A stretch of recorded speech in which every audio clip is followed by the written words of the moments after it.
If you're a lineman in charge of keeping the lights on, Grainger understands that you go to great lengths, and sometimes heights, to ensure the power is always flowing. Which is why you can count on Grainger for professional-grade products and next-day delivery, so you have everything you need to get the job done. Call 1-800-GRAINGER, click Grainger.com, or just stop by. Grainger, for the ones who get it done. Going to the gym can be discouraging, especially if you're putting in the work but barely seeing changes. But with Tonal, you can actually see your progress with every workout. Tonal provides the convenience of a full gym and the expertise of a personal trainer anytime at home with one sleek system. Designed to reduce your mental load, Tonal is the ultimate strength training system, helping you focus less on workout planning and more on getting results. No more second-guessing your technique. Tonal gives you real-time coaching cues to dial in your form and help you lift safely and effectively. After a quick assessment, Tonal sets the optimal weight for every move and adjusts in 1-pound increments as you get stronger, so you're always challenged. Tonal lets you choose from a variety of expert-led workouts, from strength to aero hit to yoga and mobility, to keep you coming back for more. For a limited time, go to Tonal.com to get $500 off your Tonal purchase, plus a free 4-year warranty. That's Tonal.com for $500 off, plus a free 4-year warranty. Tonal.com. Blog Talk Radio.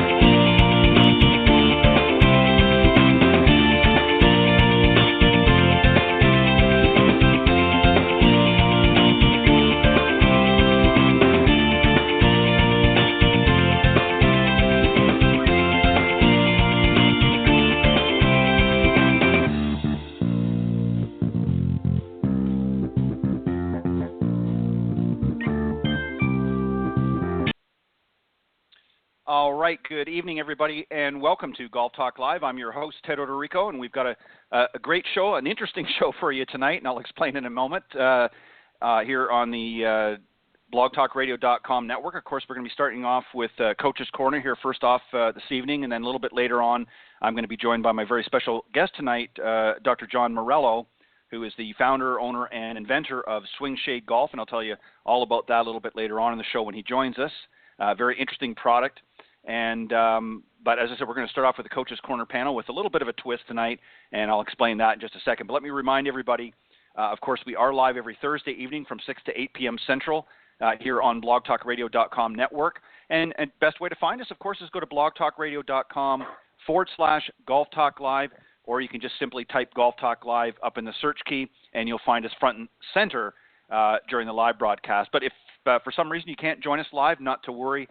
Just scroll down that page, and you'll find the on-demand section, and that's where all of the shows in their entirety, you will find them, as of course they're all auto-recorded. But we are live from 6 to 8 on Thursday, so for those of you tuning in live, welcome, and we're glad you could join us.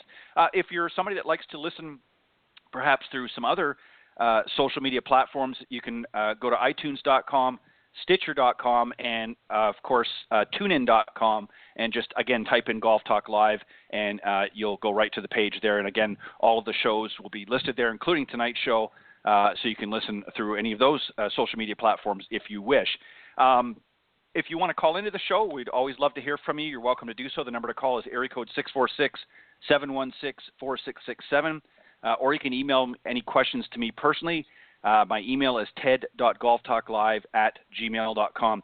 And if you're somebody in the golf industry and maybe you think you've got an interesting product, maybe you're in the teaching side of things and you want to come on the show and share some of your thoughts, maybe you've got some interesting stories to share, I'd love to hear them. You're welcome to come on as a guest and reach out to me again at ted.golftalklive@gmail.com.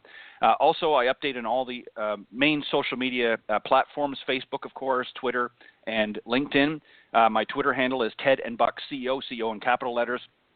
If you go to Facebook.com/Golf Talk Live blog, That is the main page for the show, and you can get all the updates there as far as who's going to be coming on each and every week. Everybody from the Coach's Corner panel to my very special guests during the evening. You can also find the updates on my personal page, and that's, of course, under my name, and that's Ted Odorico, and it's Odorico is the correct spelling. And under my name as well, you can connect with me on LinkedIn and get updates as I post all of the shows there as well as far as to who's going to be coming on each and every week. So lots of great ways to connect and lots of great ways to plug in and find out about the show. So check them out, and I'll let you know a little bit about that again as we progress through the show. As I mentioned, we've got a little bit of a twist tonight on Coach's Corner. I had a couple of great professionals coming on, and unfortunately, one of them had to cancel out, had something very important that came up last minute, and unfortunately, Clint Wright won't be joining us tonight, but my good friend, Mr. Pete Buchanan, is going to be still with us. Let me just tell you a little bit about Pete, and then I'll bring him out, and then he and I can handle the Coach's Corner panel ourselves tonight. I think we can do a good job. As I mentioned, Pete Buchanan's going to be the panelist tonight. He's the founder and director of instruction and owner of Plain Simple Golf, LLC. Of course, Plain Simple Golf houses the Plain Simple Golf Circuit and Simple Swing Repeater Training Brace. And Pete, of course, in addition to being a pretty regular panelist here in the Coach's Corner, and he's also been a guest as well, but he's been teaching over the past 30-plus years, so lots of great experience. And with that in mind, let me bring out my special, very special Coach's Corner panelist tonight, Pete Buchanan. Welcome, Pete. Thanks, Ted. It's great to be here. I'll do my best to count as two tonight. I think I'm pretty sure from past experience, Pete will have no problem in stretching it out for the next hour. I know I can talk with the best of them, and I know you can do quite a good job yourself, so I have no worries about Absolutely. that. Pete, we talk about a lot of different things on the show, and I know we've touched on this, I'm sure, many, many times, but I wanted to do it again. Here we are, and we were just talking off air, you and I, about some of the crazy weather we've had earlier this spring. I mean, you're up in the St. Louis area. Of course, you've been having some cold, damp weather for quite some time, a very long time coming out of winter. And even here in the northwest part of Florida, the temperatures have been kind of going up and down for several weeks now, so you're never too sure what you're going to be needing to put on when you head out the door in the mornings. So a lot of people maybe not getting out and playing golf, particularly up in your neck of the woods right away, or they're just sort of easing into it as they wait for the climate to get a little bit better. So I want to talk about tonight, if we can, a little bit specifically about chipping and pitching, which are two areas that are crucial to shooting your best scores. Obviously, that involves the short game. So let's talk a little bit about that, and I'm going to start it off here, Pete, with just talking about some of the characteristics of great chipping. So obviously hitting better chip shots requires a few fundamentals, and most of which often get overlooked by not only beginners but even some of the better players alike. So we want to look at a few and get the folks chipping back on track as they're getting ready to start a new season here. So one of the things, Pete, that I think a lot of people forget to do is to choke down on the grip. There's a number of important reasons to do that, and I want you to share that. As opposed to a regular shot, obviously you're gripping the club a little higher up, but for chipping, it's a good idea to choke down on the grip, and there's a couple of reasons for that, and maybe you can touch on some of them. I think the first one is by choking down on it, you can get the shaft just a tiny bit more upright, which will help to keep the hands and the shaft moving as a unit together. And I think also by choking down, you get a little bit closer to your work, and it feels a lot more like putting. The putter is typically shorter than, most of the irons that you would go to chip with. I think it just gives you a little bit better feel, closer to, something that you're more familiar with in a putting style. And not necessarily the same grip, although I've seen a lot of people use the exact same grip they putt with, to chip with. But I think it's, more importantly to me, I think it just sets that shaft a little bit more vertical. And I think the more vertical it can sit, almost like it's in line with your, a little bit more with your hands and arms, it just helps keep that shaft and the arms moving more as a unit so you get better contact. Yeah, and I agree wholeheartedly. And I think also, too, Pete, I think choking down adds, which people don't probably think about this, but adds kind of a counterbalance to the club. And I mean by that is there's a little bit of weight above the hands Again, so you're not getting that sort of flippy or wristy action that often you'll get when you're, gripping the shaft the club as you normally would. So again, it helps to, as you said, to sort of keep it moving as a single unit or as a connected unit, and not so much, getting a lot of wrist action. And chipping, you really don't want that sort of wristy action in there, because a lot of times what happens, you'll end up chunking or all kinds of funky things will happen around the green. And so I think you're right. Choking down adds a little bit more stability and gets you closer to the work, as you pointed out as well. Something else as well, in addition to choking down, and again, the reason we're pointing out some of this for those of you tuning into the show, everybody has sort of their own individual styles. These are just sort of the basics that we're going to cover here tonight, just to give you an idea, because a lot of people, I think, miss the boat. You don't have to do it necessarily this way, but these are ways that we have found as professionals that have worked best, and these have been going on for, decades and decades with professionals alike. So, you can certainly modify, but these are things that you might want to listen to and take note, and check and see if maybe you're not doing some of these, and see if this helps with your chipping and that. But staying open and having a narrow stance, this is also important in the chipping stroke. Talk a little bit about that. I think, first of all, you get a little bit more narrow stance. It creates a situation where you can't use the body very much, or you'll throw yourself off balance. And so it allows you to use the hands and arms more independently. And I think a little bit more narrow stance, again, it just, to me, it's a little bit more comfortable that way. I think near the green, getting your feet closer together, I think it's just a more common stance. I know, sometimes the wider ones kind of feel a little bit more awkward in some cases, especially around the greens. I think, trying to keep these things as similar to putting as you can. So a little bit more narrow stance, sometimes a little bit more of an open stance. I think a lot of times it gives you a better sight visual to what you're trying to do, looking at what's going on. But I think it's more, to me, is a balance and a situation where it's going to keep the body very, very quiet, and just allow the arms and the hands and the club, to work together to make a better solid stroke for better contact.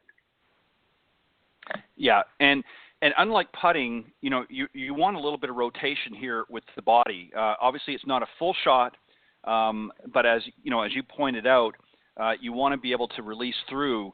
Where putting, it's more of a pendulum style stroke, and certainly I've seen people chip much like they putt. So I'm not saying you can't do that, but as I mentioned earlier, one of the problems as well of staying too square is the body will sort of resist that rotation. Or that slightly rotating, and the hands start to take over and get too active. As I mentioned earlier, they begin to sort of flip, and instead of taking a narrow stance, an open stance, they just, they tend to get too much wrist action and stuff going through there. And the easy way, some people, instead of making a narrow and open stance, some people just flare out 1 foot and let the body turn through the shot. So again, you don't necessarily have to have a completely open stance, but your lead foot, obviously, for depending on which way, whether you're left-handed or right-handed, your lead foot, you might want at the very least, open that up a little bit, because that'll help open the lead hip, so that when you're clearing through, you have an easier time than if you're trying to do it with a squared-up stance. So just some food for thought, guys, things that you want to sort of pay attention to. And I guarantee it that if you start to adopt these and you practice these, like anything we've talked about here before, Pete, is you want to make sure you practice. In the winter months when you can't get out or you don't have access to an indoor facility, get in front of a full-length mirror if you've got one at home, and if not, you can get one very cheaply at your local hardware store, and just make sure it's got a little frame or something around it so you're not cutting yourself. But and lean it up against a wall down your rec room or your basement or a room that you're not going to have to worry about damaging anything, and just work on some of these different positions. This is what I did for years growing up. In the winter months, Pete, when I was out there. So, lots of great things that you can do. The other thing, I think the next step is keeping your weight on your forward side. Again, as I mentioned, for depending on whether you're left or right-handed, depending on which is going to be your forward side. For me, that's my left because I'm right-handed, so that's going to be my left side's going to be. I'm going to lean a little bit more to that with my weight, and the ball back in your stance. why is that important? If most shots I'm kind of doing a 50-50 balance. Why is it important to have that weight sort of leaning forward a little bit? And again, why do I, for a chip shot, do I want to have the ball a little bit back? What's the purpose of that? Well, obviously, when you're hitting chip shots, the one thing you don't want to do is hit behind it, because those aren't going to go very far. And so by getting the weight a little bit forward, getting the ball back and the handle then a little bit forward, it's going to give you more of a downward descent to help you catch the ball first and make better contact. So that's really for more of a contact issue. You don't want to exaggerate it too much, because, if you've got it too far, I've seen some that, you could pick up the right foot and then the ball's outside their right foot, they're just crashing to the ground. You can over-exaggerate it too much. But you want to make sure that, there's a little bit of weight forward, the ball's back, I would say maybe 2 balls back from where it normally is. And that's just to help you to get a little bit more of a descending blow into it so you can catch the ball first. And I think also, too, it'll just help the ball run a little bit better once it hits the green with that type of setup. Yeah, I would agree 100% with that. Again, like any shot, especially with your irons, you want somewhat of a descending blow, because you want to be able to make connection with the ball first. And as you said, Pete, if you've kind of got your weight sort of evenly balanced for a chip shot, that's not to say that you're not going to be successful, but more often than not, what's going to happen is you're going to hit in behind the ball and catch the turf first, which again can cause all kinds of things. The club can get either stuck in there, depending on how hard you're swinging the club, which shouldn't be very hard for a chip shot.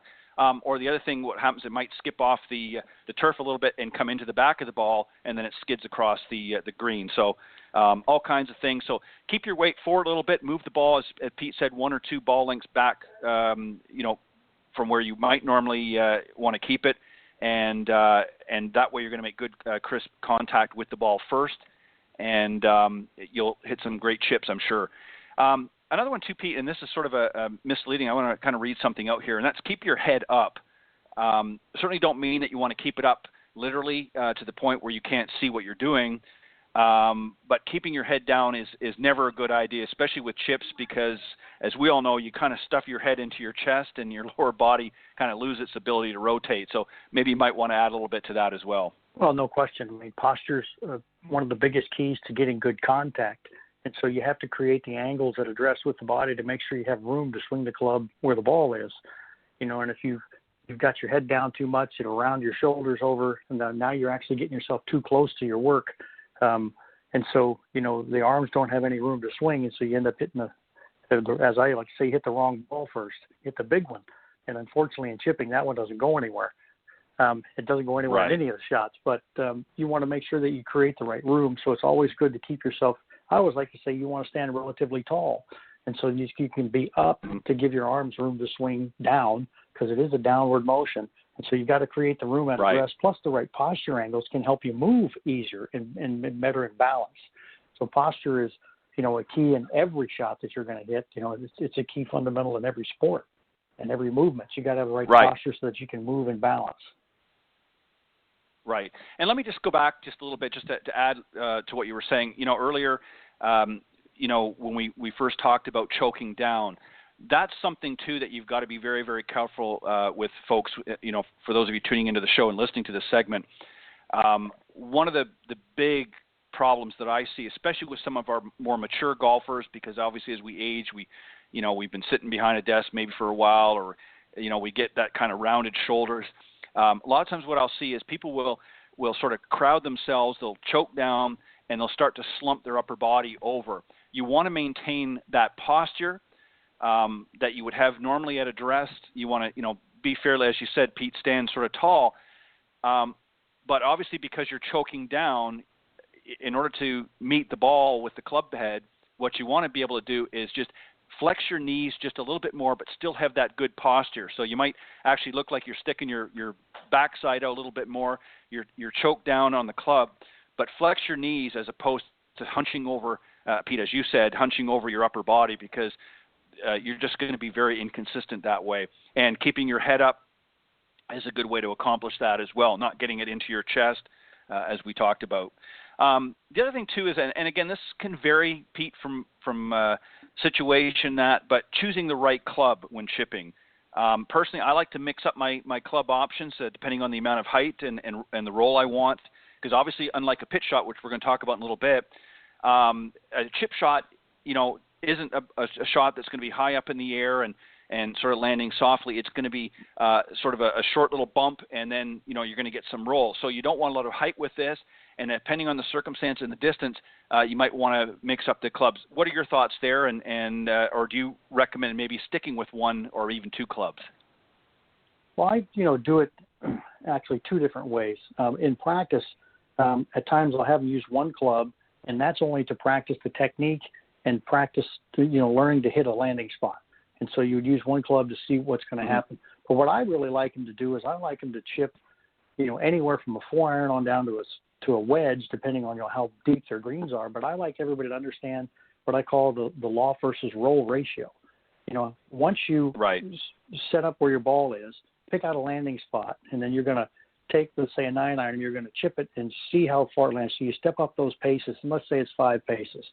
And then you walk from there to where it finished rolling. Let's say that's 10 more. Well, that's a 1-to-2 ratio.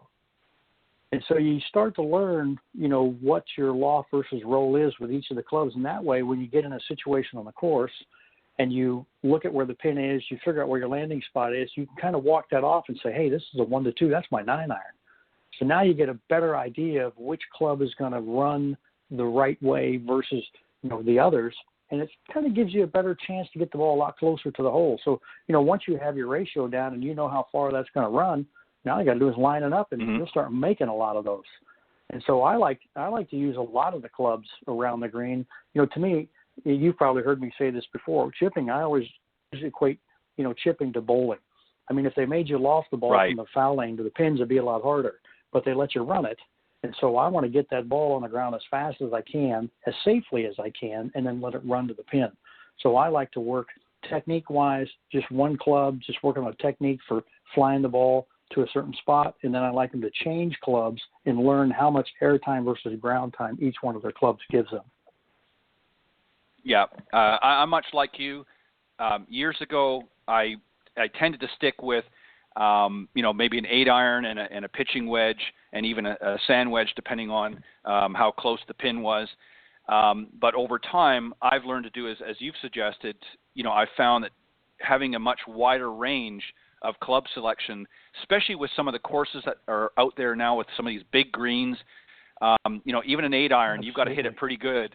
Even a chip shot to, if you've got a 90-foot green and you happen to be on the bad side or the wrong side of it, and the pin's all the way over there, 8-iron's not your best. Yeah, your 8-iron's not your best option. And I might pull out a 5 or a 6-iron, and as you said, I want to think of it almost like a putt. I don't want to have a lot of air time. I don't want to lob it over there, because sometimes if you're in a tight lie, sometimes you don't always get good contact. Whereas maybe a 5 or 6-iron or even a 7, depending on the distance, I can get good contact with the ball. I can nip it just so off that short grass and get a lot of roll, and I can roll it, up there nice and close, so I can get a good chance to, in some cases, maybe save par, and in other cases, maybe even make a birdie. But I agree with that. I think the more clubs, and again, just to go back to what we were talking about in the beginning, you have to be willing to go out and experiment.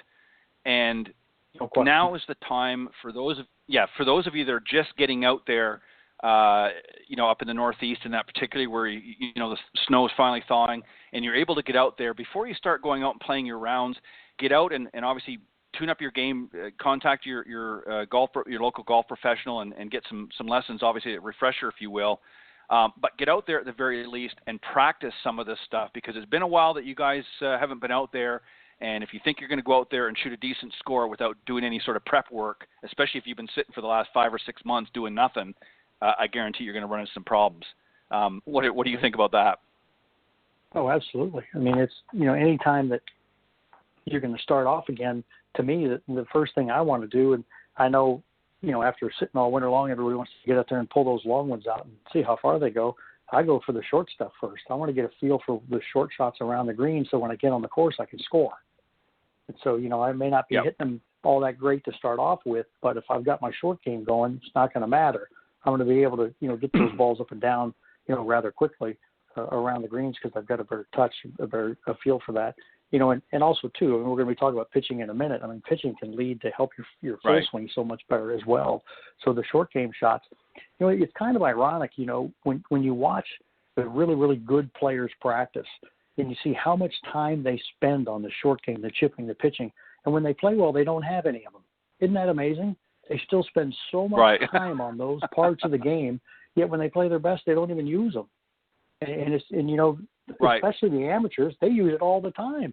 They're the ones that have to be practicing the short game more often and not that driver off the deck all the time. They got to get out there and get that short game going. That's more important. And you're exactly right, and that's a great point to bring up. And I think one of the reasons, that the pros do that is because they never know when they're going to need it.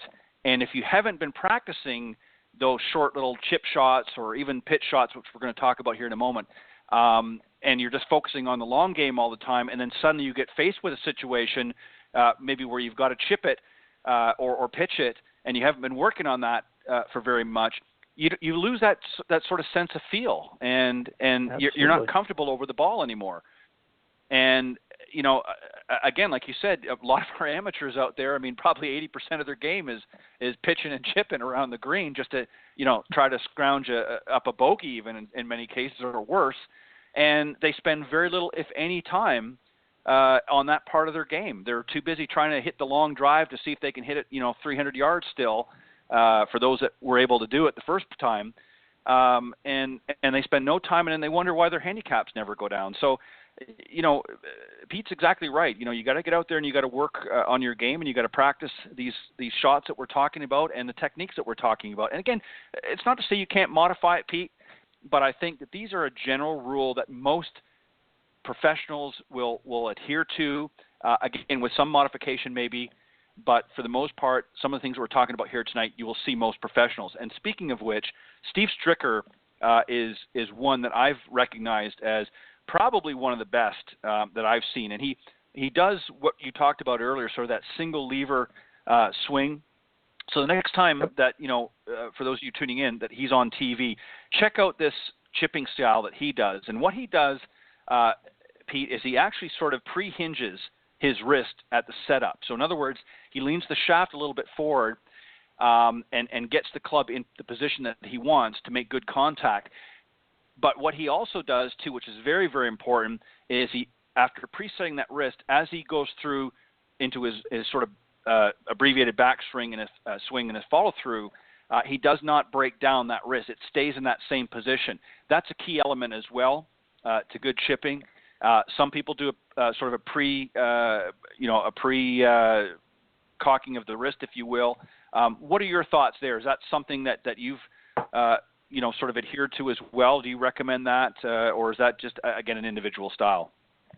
Well, it's not a bad way to do it. I mean, Stricker's one of the best, short game players out there, especially with the wedges and the chips around the greens. One of the things I've always said, and you and I have talked about before, I mean, I built a training brace to keep your hands out of it, so you know where I'm going with it. Yep. So, the more your hands move around, the more the club moves around, you change the face angle, you change the angle of attack, and there goes your contact. So the better you can keep those wrist angles, the lead arm to shaft angle intact, the more consistent and with your ball flight, and the more consistent your contact's going to be. So yeah, if you want to preset it and keep it, absolutely do it. I have no problem with that. So my setup that I do, we use the setup to get the contact. So especially with the short ones, maybe a little lean forward, shaft a little forward, and then you keep that there and let it move from that position so you can maintain it. So I'm a big advocate of, leaving the hands very, very quiet and let the arms in the shaft work as a unit to keep that club face and to keep the angle of attack from moving all over the place. Right. And just another tip, and this is something for folks to try, and again, this is sort of an experiment stage, if you will, for those of you out there that are sort of tuning up for their new season. Lee Trevino did a great little tip. I don't know if you saw this or not, Pete, some years ago on the Champions Tour on the Learning Center. And what he often did was he actually took his left hand, which of course that was his lead hand, and he actually rested it on top of the handle on the shaft, so that his palm was facing down, and then of course he gripped the right hand as he normally would. And the reason why he did that was it kept that unification. It prevented him from breaking his wrist down, so that he could get that crisp contact. And he did that not only with his chipping, but he also did it sometimes with some of his short pitch shots as well, which was kind of interesting. And he did this little tip on the Learning Center for the Champions Tour. And I'm telling you, I mean, he was among one of the top short game guys out there as well in his day, and he could hit some pretty amazing shots. So, and still can actually. Those are things to try as well. So very quickly, quick recap. Some of the characteristics of great chipping. Number one, choke down on the grip. Gets you a little bit closer to the business end of the ball, if you will. Keep your stance a little bit open and narrow. If you don't want to open it completely, maybe just flare out that lead foot, again, depending on which way you play. It's either going to be your left or your right foot, but just flare it out a little bit. I like to have a little bit more open stance, and definitely want to have a narrow stance because you want to get more rotation in your body. You don't want to be a little stiffer or zero rotation like you would in a putting stroke. Weight a little bit forward on the forward side and ball back a little bit in your stance so you can make sure that you get good contact and also so that you're not swaying. The other thing, keep your head up as well so that you're not burying your chin into your chest and kind of getting stuck there. And then finally, make sure you choose the right club. Again, experiment a little bit. Choose the right club for the situation. If you've got a good distance to the pin, you might want to get a less lofted club. It could even be your 4 or 5 iron or 6 iron, depending on the distance, so that you're getting that ball on the green quickly. You pick a target, as Pete said, and hit it to that target and let it roll the rest of the way and get up there close so you can get you might even get it to drop in, who knows. But at the very least, you'll get up there in good distance to make that putt. So those are some quick tips to do, and make sure that you practice those as much as you can, especially early on in the season. So, Pete, let's talk a little bit about how to make a good pitch shot. We're going to talk about some good golf, of course, practice drills, if you will, and a useful technique during any golf game is the ability, in this case, you want to hit the shot where the ball goes high and doesn't roll too much when it lands. So this, of course, we call this the pitch shot, whereas the chip we talked about just a moment ago is more just a short travel in the air, if you will, and more roll. So one of the things, too, that you want to particularly take notice of, Pete, I think for most golfers, for a pitch shot, is to let the club face angle work for you. Too many people try to maneuver or manipulate the club. Talk a little bit about that and why that's important. Well, a lot of the wedges are built, specifically today with bounces on the bottom. And that bounce is your friend, and you need to use it. A lot of those wedges, if you eliminate the bounce, the leading edge becomes a digging tool. And so you can just dig right into the floor. And, even if you catch the ball, you're not still getting the ball coming off the club like you should. So, it's important to set the golf club down as it was made. Set it down with its true loft and let that bounce work for you so you can skim it right along the ground and put that ball up in the air. So, yeah, I definitely think when you're looking at these wedges, you can hit some special shots if you need to, if you're trying to get one a little bit higher, a little bit lower. But I think for the most part, the basic pitch shot, you want to make sure you set the club down with the loft that it was made so you can activate the bounce like it's made for. Obviously, the swing is going to help you with that too, but, the club's designed specifically for that, so it's important that you put it down that way. Yeah, exactly. And, again, this goes back to a little bit what we were talking about earlier, and it's even more important here, is you want the club is really designed to do the job for you. Our body obviously is what's connected to the club, and there are certain ways that if we're not doing things correctly, can manipulate that situation, some cases for the positive, other cases for the negative. So you want to be, careful that, you've set up properly. But the club face is designed, especially, when you're dealing with your pitching wedge or your lob wedge or, basically any club, the club face is designed to impart backspin in order to create lift. And what a lot of people do is they get that, wrist flip, if you will, and they're trying to help the ball get in the air. And it kind of sounds a little, I won't say counterproductive, but when people really think about it, they think, well, if I'm hitting down on the ball, then I'm going to drive it into the ground. But really that's not what it's doing, is you're actually compressing the ball. The ball then begins to roll backwards up the club face, and with help of course, with good grooves, and actually creates that lift. And a lot of people think, well, no, I've got to do like my driver. I've got to kind of hit it on the upswing, and that creates a whole myriad of problems. So it's super important, guys, to make sure that you let the club face do the work for you. Now, what about the stance, Pete? It's pretty similar to chipping, wouldn't you agree? Your feet are a little bit closer together, and as Steve Stricker does with his chipping, some people might want to push their grip a little bit forward. Certainly not a lot, depending on the type of shot. And you want to make sure that you're not too stiff, with your swing as well. But what do you think? What are your thoughts on the stance for pitch shots? Well, I think as the shots become a little bit longer, obviously you're going to start to widen the stance more. You're still going to have it a little bit open, so sure. you have the ability to get through it. But I think, I like folks transition themselves away. As they start to move away from the green, the swing has to get a little bit longer because they have to carry it further. Now you're going to want more loft, so it won't roll as far. So you sort of transition yourself from a chipping situation into a pitching. So if you are using a chipping motion, you're not going to fly it as high as you normally would. So as you let the arms, right. swing a little bit more and the club begin to come a little bit more up off the ground, everything will get more active, and then you'll use the loft to pitch it up in the air. So I always like it, from a stance standpoint. Start backing yourself away, start getting the swing. As you get a little bit longer, you're going to start getting more closer to the normal width that your full shots would be. But I always would say, in a pitch shot, still keep that stance a little bit open just to allow yourself to get through there. That'll keep you from snagging the ground too much on the way through. Right, exactly. And I think another thing too, and again, obviously it's going to vary a little bit with the distance involved, but again, certainly not as much as you would necessarily for a chip shot. But the other thing that you want to make sure that you do, Pete, is you want to shift your weight, again, depending on which way you're swinging, to that lead foot. So in my case, it's going to be my left foot. I want to have a little bit more. One of the big mistakes that I see, and certainly get your thoughts here in just a second, is I see people have too much weight, sort of 50-50. Now, for a really long pitch shot, that might be okay. I personally like to have a little bit, maybe 60-40 for a full shot, just because I want to give myself that little bit of extra edge to help make sure I make that transition to my forward foot. One of the problems that a lot of our club golfers and our high handicap or amateur golfers do is they get that weight a little bit too evenly distributed, and then as they take into their backswing, they get a lot of weight over onto the right side. They actually go outside of the right foot, and then they do the old reverse pivot trying to get back over. What are your thoughts there about where the weight should be? What do you have found most successful with your students?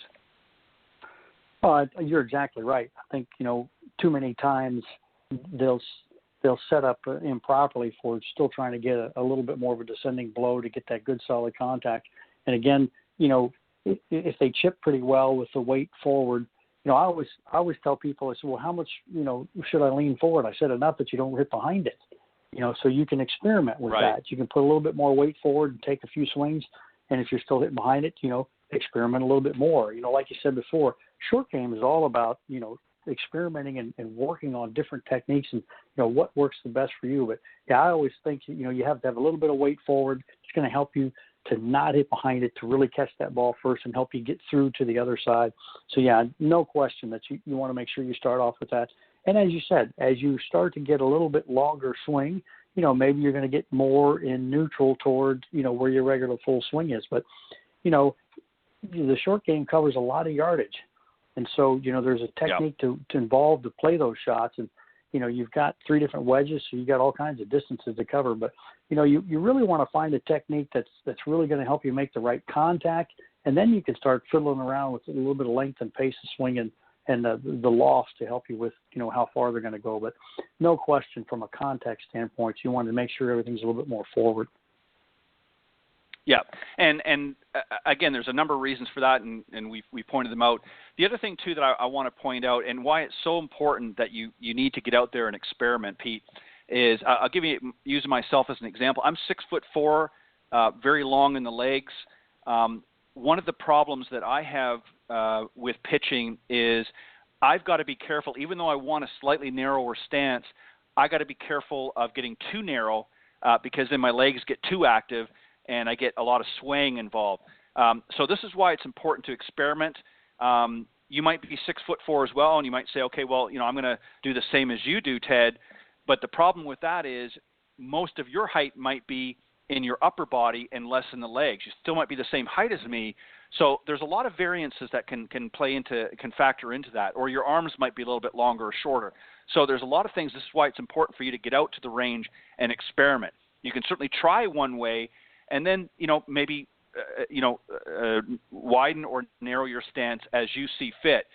Don't necessarily just, if you see a player that's about your same height and build on TV, copy what they're necessarily doing. You can certainly try it, but don't necessarily adhere to what they're doing because their body type might be slightly different. You're not always going to notice that on TV. And they may need to have a slightly narrower stance, or that may work well for them. So just some food for thought, guys.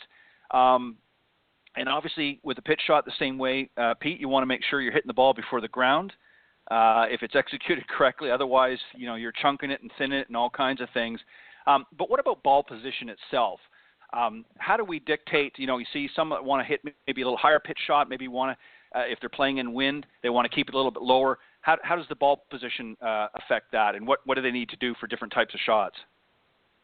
Well, I always like to tell them, start neutral where you would normally put it. So let's say you set up for your full swing. That's your neutral setup. And then as you're playing these short game shots, I like to move it a ball at a time. Move it a ball forward. Pitch that one, see what happens. Move it a ball backwards, see what happens. Move it two forward, two backwards. Obviously the more forward you move it, the more left and through you're going to have to swing to get it, but you're also going to create more loft. And the more back you put it, you're going to have less loft, a little bit more run. So again, as you said, that's an experiment that you want to do. But I always like to start with neutral and then move it back a couple, move it forward a couple, and see which one gives you the type of trajectory that you're looking for, and actually which one gives you better contact. I mean, that's really what you're after. When you're out on the golf course and you've got to pull these off, you want to have a setup you can go to that you're going to get proper contact. So if you can mess around a little bit with it when you practice, you can not only get a little bit different heights, but you can also work on, what's your go-to contact to really make it so you're going to hit this solid and you're going to be able to pull this shot off. Yeah, and let me just give you a couple of other tips, folks, for those of you tuning into the show tonight. We're talking about, of course, chipping and pitching, and right now we're talking about pitching. Here's a couple of things to keep in mind. Obviously, for some of you that maybe have trouble clearing your hips, I always, even for my full pitch shots, I like to have just a slightly open stance a little bit to allow me to clear my left hand. I play right-handed, even though I'm actually physically left-handed. I play right-handed. That was just the way Dad taught me, so I'm stuck with it now. But so I like to keep that left leg. I like to keep it open a little bit so that I can make sure that I clear through. One of the other things, as I mentioned too, being a taller player, that I had to guard against was swaying in the backswing, especially on a full shot. So what I like to do is my back foot, which is my right, I like to keep it 90 degrees to my target line. So in other words, it's pointing straight at where, not towards my ball, but on the same line that my ball is on. So that way it restricts my backswing a little bit, so I'm not getting too much sway in the backswing. But because my left leg is open a little bit, I'm actually making sure I'm getting a good clearing action with my hip. Now, if you're somebody that has the opposite problem and you're not getting enough distance and you don't have necessarily a lot of flexibility and you need to get a little bit more movement, then you can flare out your back foot just a little bit, not a lot, just to be able to get a little bit more full turn, especially with your full pitch shots. And again, some people that don't have any issues with clearing their hips, even their front foot, they can flare it back in a little bit, or don't flare it as much rather, because they're able to get that. They have that extra flexibility and they're able to clear a little bit easier. So just some things to keep in mind when you're doing your setup. Open the hips a little bit. I like to do that. Some people may want to play with more of a square for some of your full pitch shots. Again, the only way you're going to know is get out to the range and out to the practice tee and work on some of those things. So very quickly, Pete, just a quick recap on the pitch shots. Let the club face angle do the work for you. Don't try to help it up into the air, by trying to scoop at it or get it, too wristy with your shot. Just worry about getting good solid contact with the club and let the club face itself help get that ball in the air. Don't try to force it. Again, similar stance to chipping. Certainly you want a little bit feet closer together in some cases, but again, experiment a little bit.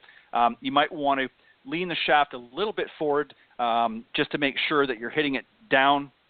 Obviously, some higher shots, you may want to have the shaft more up and down, straight. I've seen some people actually have it tilted back a little bit. I don't recommend doing that because it's very easy if you really don't know what you're doing to come in and blade that ball. But so lean the shaft a little bit forward to make sure you're getting good contact and try to maintain that angle as you're coming through impact. Shift your weight to the left foot a little bit. Again, this can experiment. You don't want too much on your left-hand side. I like to, for most of my normal shots, maybe 65 or 60-40 rather, sometimes 55-45, just depending on what I'm doing. And as obviously the shots get a little bit shorter, I might have a little bit more lean to the left. But and obviously we want to hit the ball before the ground, Pete, to make sure we make good contact. So again, play with that ball position. You might want to have it more centered or just slightly forward of center for your regular shots, and then move it forward if you want to get a little bit more height. Maybe move it back if you're playing into the wind, and to keep it hitting a little bit lower shot into the wind. So again, play with that. But those give you some general tips and ideas for both chipping and for pitching. And if you go out and work on those, Pete and I will guarantee you that you will be a better ball striker overall, and it will help you with your long game as well. Pete, why don't you tell them a little bit more, if you wouldn't mind, about your brace. This is a great product, by the way. Tell them a little bit about it, how it works, and where they can get their hot little hands on it. Well, when I was looking at the golf swing to try to figure out for the masses, how can we make it a little bit easier for them to make better contact, more consistent contact, a bunch of different swings and look at different situations of swings. I had a lot of experimenting from, being such a long time in the golf schools, watching, thousands and thousands of swings. But I found out if you look at the angle that's set between the lead arm and the shaft at address, we're going to want to come, very, very close to that back to contact if we're going to come back to neutral. So I thought if we could leave that angle the same all the time, it'd probably be easier to come back to that same spot. And so we went and looked and developed a brace that when you set up to it, it's going to hold the angle between the lead arm and the shaft in place all the way throughout the swing. And also what I was after is at the top of the swing, then it keeps the shaft in line with the lead arm, which then keeps the face, because you can't hinge it or move the wrist around, it keeps the face square to where the arms are moving. So now you're going to have much better control over the face when you strike the ball. You're not going to be able to manipulate it more open or more closed. And so you're going to have much better control. So that's really what I was after, looking at the swing to make sure that, we can keep that lead arm shaft angle intact.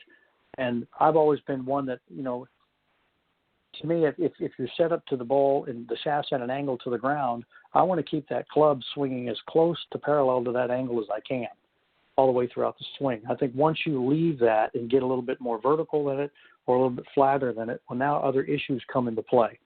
So by keeping that angle intact, it's a little bit easier to keep the shaft and the arm in line, and now you're going to be able to swing the club with more consistency, better contact overall. And, the thing about it is, people talk a lot about, hinging that wrist to make sure that they, create hinge and lag for distance per se. And if you take that out, you're not going to get any distance. I haven't found one player that I put this brace on that's hit it shorter. Not one. Every one of them has hit it further. Right. Because what it does is now they've got the golf club swinging on a much shallower plane, which is going to come into contact much better. And the club face is more consistent, and they're going to hit it more in the center of the club. So every one of them hits it further, not to mention one heck of a lot straighter. It's just going to take the dispersion and bring it, narrow right down in the middle. So, that's why, I designed it. I had a buddy of mine help me overall with the product to get it, into where we came with our final unit. So plainsimplegolf.com is a website. You can see them out there. It's called the Simple Swing Repeater. You can contact me direct, or you can go out there and purchase them right off the website there. And I've got a couple different programs that go with it. And I also developed a 30-day challenge, which, you can take the SSR and I give you specific drills over 30 days to get your game in play. It's a great time to do it right now to get yourself ready to go. Yep. It's 3 hours a week of practice. That's it. 3 hours a week for 30 days. And, I ran this in an experiment about, it was a couple of years ago, and I had 12 participants take it, and the least amount of improved handicap over that time frame was 20%. And I had one gentleman who had only broken 100 once, and on the 26th day of the challenge, he shot 75. So, I'm telling you, that was amazing. My good friend Anthony down there in Orlando, if he's listening, he's my good friend, and he's really done really well. And one of the things he says about it, he says he used to hit foul balls all the time, and he noticed, and when he put that on, he says no more foul balls. He said they all kept going in the same direction, and so that's really what it's all about. It's to help keep the angle between the lead arm and the shaft intact. And you watch a lot of players, and people will talk about that, and some will hinge it up there at the top. And I've always found, I was one of those two that had what I call the ideal position at the top. The club's parallel to the ground and parallel to the target line at the top of the swing. The problem is that shaft has now crossed the lead arm, and that closes the face relative to the arms. So now you're going to hit hooks, like the hooks, then you hit blocks. Once I got that shaft to line up with my lead arm, all of those hooks disappeared. They just vanished. And now I was able to really release the club, really with both arms, keeping it on plane, and now the ball never goes left. And you could make it go left if you want to, but it doesn't go anymore because of the result of the swing. And it just allows more freedom of the arms to swing the golf club, and keeping the arms and the club together so that the face stays square to wherever the arms are moving. Just makes it a lot easier to control the ball. Well, and that's exactly what we want. And Pete, I'm hoping you're going to ship me one of these tomorrow, because I think that's what I need to get my strokes down a little bit too. So you're exactly right. Listen, I'm not kidding either. I'm serious. I think I might need to work with this a little bit myself. But one of the things that, funny, Ted. Sorry, go ahead. Go ahead. Well, I got No, go ahead, and please. And it's not just for the masses either. One of my players that I coach online is playing on the PGA Tour China Series, and I've got pictures of him during the rounds practicing with it on, and he uses it back-to-back runner-up finishes on the PGA Tour China. So he uses it because he loves how it keeps the club on plane, but it keeps his shot dispersions right where he wants them. He just doesn't hit it off line when he uses it. So he practices with it all the time. And you know what? This is the whole purpose of a good training aid is, you want something that is going to actually give you improvement. We've seen a lot of different training aids over the years, and, this one claims that and this one claims that. But I know that you've been using this with your students and professionals now for a long, long time, and you've tweaked it over the years and got it to exactly where you want it. And I have no doubt that you're getting the results you're getting, because that is a crucial part of the game, is keeping that shaft and that lead arm consistent like that. And that is where a lot of our club golfers, it breaks down, because their wrists flip and they're scooping at a lot of their shots. And the great thing about practicing with a brace like that, Pete, is it actually builds a little bit of memory, because it gives you an idea of how the club and your arm actually work in unison together. And once you ingrain that feeling and then take the brace off and play out on the golf course without it, you've already got that good skill set ingrained in what I like to call, obviously, a muscle memory. You've already started to work with it, and it's ingrained that good memory, if you will, on how to make good solid contact. And that's really the difference between a good product like that and one that's just sort of having you go all over the place. So I really like that, and thank you for sharing that. You bet. One other thing on that too is that I like, as far as practicing with mine, you can put it on and hit every shot in the game. You don't have to take it off. And so you can putt with it, chip with it, pitch with it. You can use it all the way around. And so that's one of the things I wanted with the training aid. I was the biggest skeptic in the world on training aids, but I wanted one that I could put on. I didn't have to take off, switch clubs, and just go. Right, exactly. And that's what I mean. It's multi-purposes, multifaceted, and it's a great product. Well, Pete, we managed to handle the Coach's Corner panel tonight, you and I, and we did. I hate that. Yeah, I hate that Clint wasn't able to join us because I know Clint loves talking about the short game, but we'll get him on the next time. But I want to thank you, Pete, and just again very quickly for the listeners on the show here that may want to reach out. Not only to maybe get their hot little hands on the product, but maybe if they want to work with you or find out more about some of the things that you're doing to help your students this year, how can they go about reaching out to you? They can go to my website, planesimplegolf.com. It's PLANE for the plane, and you'll see all the different things that we offer out there. As you and I have talked about, a large portion of my instruction is online. So that's a large portion of my business. So I've developed a program that's easy to do. They can videotape their swings and send them in. We can do live talks with either Skype or FaceTime or anything like that.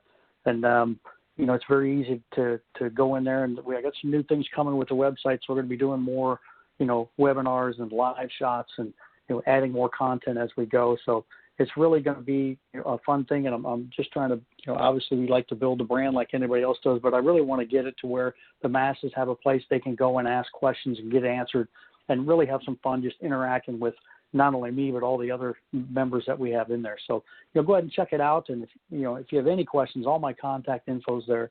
So don't hesitate to reach out. And, bottom line is you want to have more fun and play better golf. So, I'd be happy to help you get there.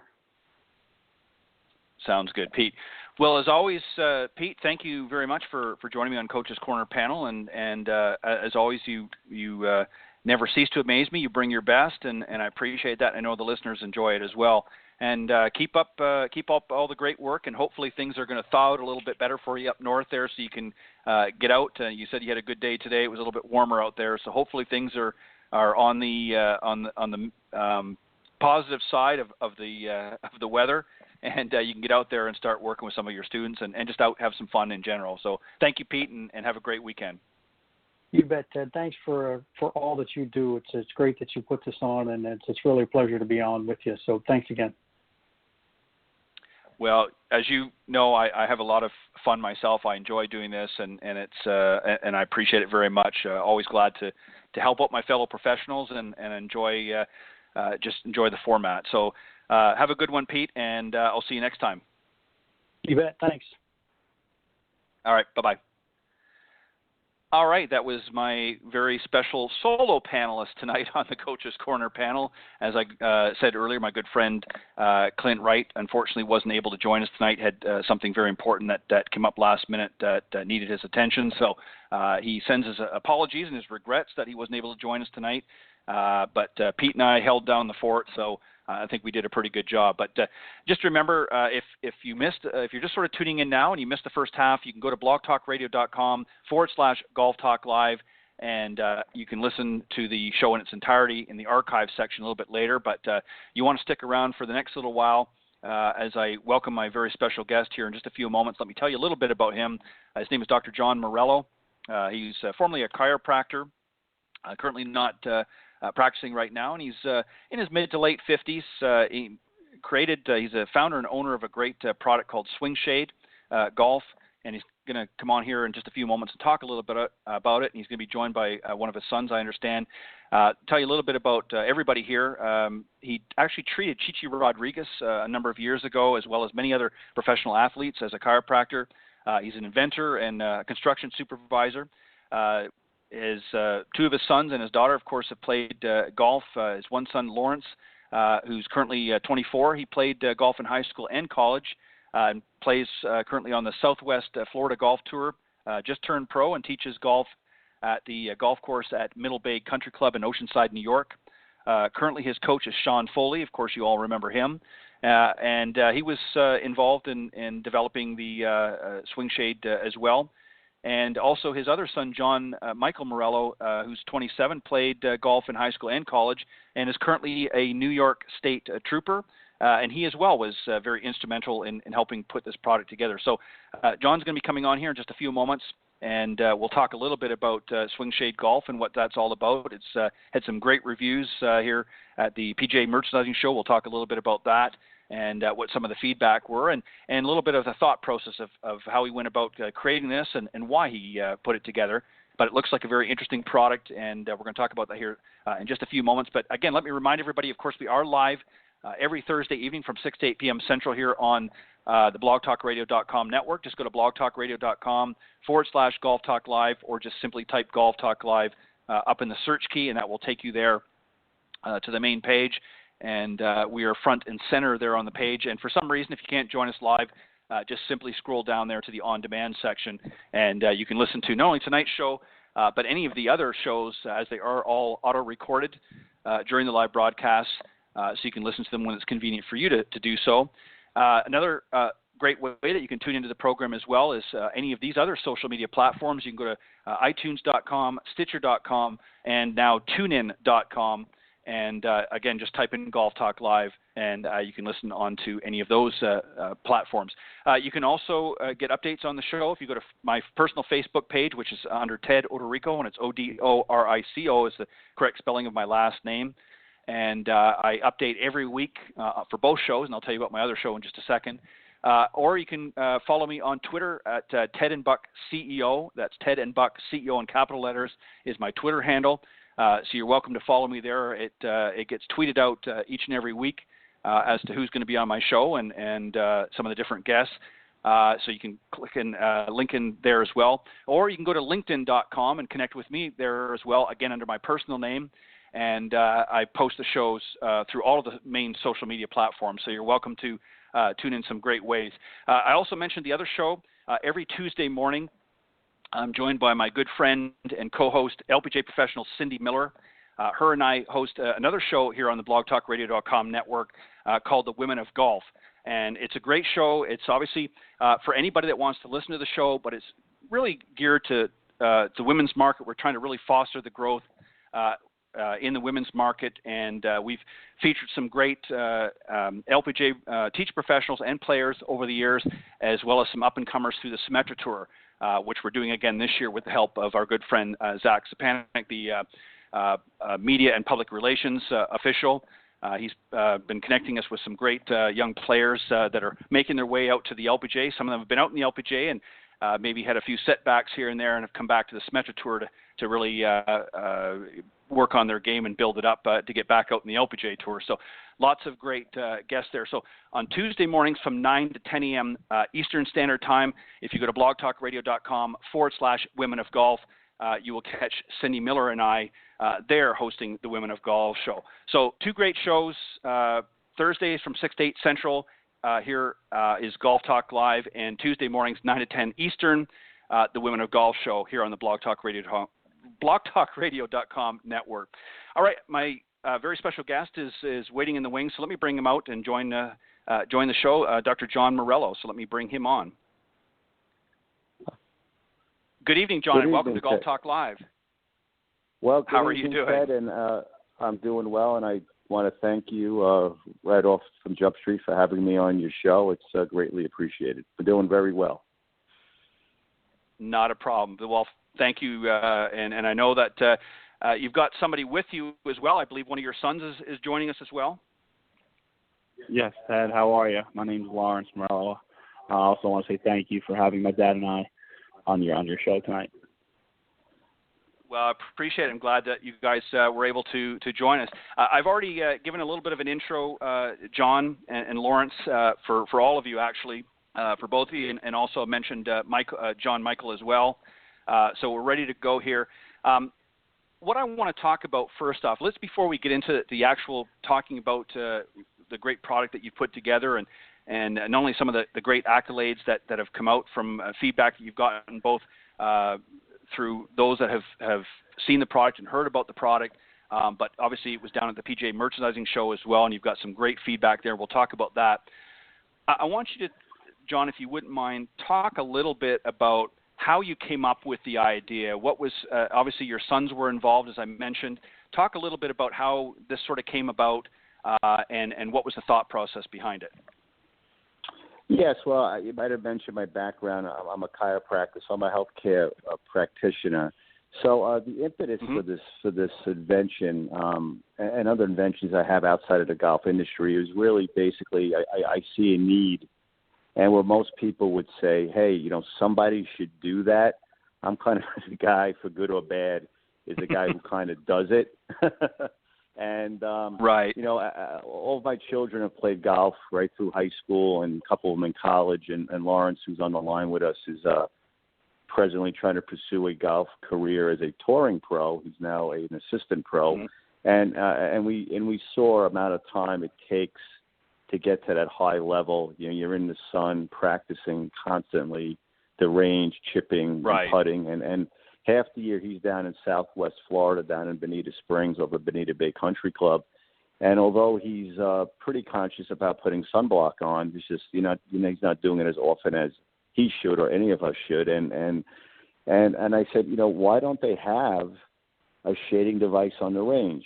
And we see it at some of these teaching facilities. They have these big rollouts, but the typical country club or golf course with a grass range can't have that. And so I said, let me embark on this because, A, it'll solve two problems. One, skin cancer and melanoma is a big problem amongst the general population, but professional golf it's an exceedingly high rate.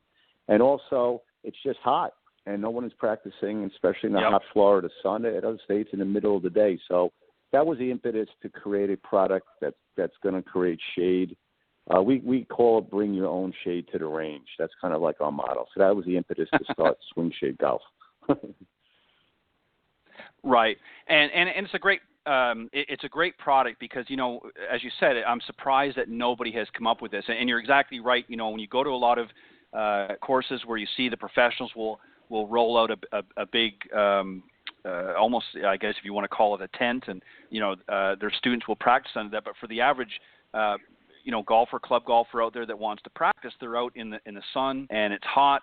I'm in Florida as well. I'm not in South Florida, but I'm in Florida, and it gets pretty, gosh darn hot here in the summer. And, there's a lot of times, and you can certainly put all the sunscreen you want. It's going to help. But it's still, when it gets up there to 90, 95 degrees, it can be a little unbearable. And so I want you to first talk about, now for those that are tuning into the show that have logged in on live, they can actually see images. I put up an image of what it looks like so they can see it there and follow along. Terrific. But give us an idea first off, what the design looks like, what some of the components are, and essentially how it works. Thank goodness I'm very persistent as well as my sons because, it started off with a pole with an umbrella that you could stick into your golf bag. And then we quickly realized just how involved this project would be. It needed to have certain characteristics to work. It needed to be lightweight. So Swingshade Golf, completely assembled, weighs less than 7 pounds. It's aluminum poles. It needs to have the ability to block the sun in all directions and obviously get out of the way of your swing. So these were the challenges that we faced, and it wasn't easy, and I quickly realized why no one really took this project on. In fact, the golf pro at Bonita Bay said one of his friends tried to create one of these, and it weighed about 300 pounds, and it was PVC pipes. So when they saw ours being lightweight, and of course you want it to be assembled easily. So, it comes in its own carry bag. It kind of folds out like a tripod. And we also added a spot for a drink or a cup because, again, on the golf range, where do you put your cup? You put it on the floor. And we also put a spot to hold your cell phone, which not only is convenient because, everybody's on their phone constantly getting emails and texts. You also could see your tee time as well as videotape yourself. So we added some additional features. So the challenge was, when you're on the range, how do you block that 11 o'clock, 12 o'clock, 1 o'clock sun, 2 o'clock sun that's out in front of you, and you're able to swing the club? So those were the challenges that we met, and we really conquered all of them. But I have to be honest, it's taken like 2 or 3 years. But boy, the product is really really top notch at this point. If I don't mind saying so myself. In fact, Lawrence uses it, and No, that's fantastic. Listen, you're welcome to, and you rightly so should brag about it. It's a fantastic product. We're going to talk a little bit about that in a few moments, about some of the great feedback that you had, especially at the PGA Merchandising Show. Quite a few people chimed in on what they thought about it, and it was all positive. But let me ask Lawrence for just a quick second, because obviously you're making your way to the big stage, if you will. You want to get on the PGA Tour.